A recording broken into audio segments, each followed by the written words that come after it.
Patrice Lumumba a été trahi parce qu'il a osé tenir tête. Et ces mêmes télévisions belges sont venues au Congo pour quelques billets tendus à des individus au Congo pour une interview pour contenter leur population. Et vous avez pu suivre ça. Lumumba nous dérangeait. Il est mort, on est content. C'est de la traîtrise.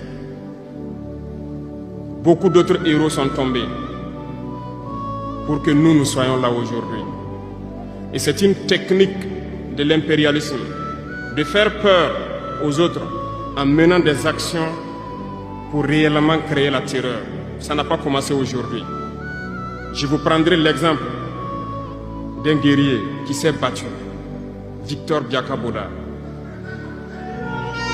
Lisez, vous comprendrez.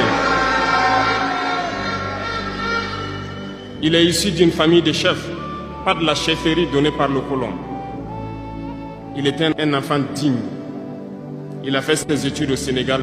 Il est venu médecin en Guinée. Et lorsque le RDA a été créé, il a rejoint la Côte d'Ivoire pour mener le combat contre les impérialistes, contre les envahisseurs, contre le colon.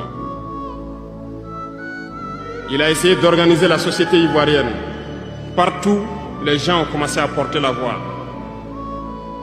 Il y avait en son temps un général Péchou qui a fait massacrer les populations ivoiriennes pour que jamais cet esprit de liberté ne puisse germer.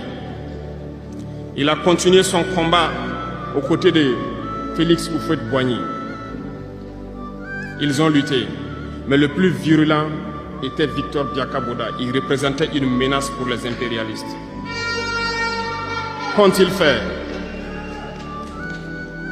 En plus de massacrer les populations qui manifestaient, un soir, ils l'ont tué de manière atroce à côté de Boisflé. Quelques heures après, lorsque les populations de Dimbokro ont entendu l'assassinat, ils ont marché, ils ont manifesté, ils ont été massacrés par l'armée coloniale. L'histoire est têtue, les faits sont là. Après sa mort, qui a fait peur à Félix Houphouët-Boigny, ils l'ont appelé et il dit: si vous continuez la lutte, vous connaîtrez le même sort. Il a eu peur et il s'est rallié à l'impérialisme. Il a été nommé ministre en France et plus tard il est venu prendre les rênes de la Côte d'Ivoire. Et ils l'ont utilisé pour éliminer beaucoup d'autres personnes qui osaient lever la voix. Et je pense que Thomas Sankara est un bel exemple.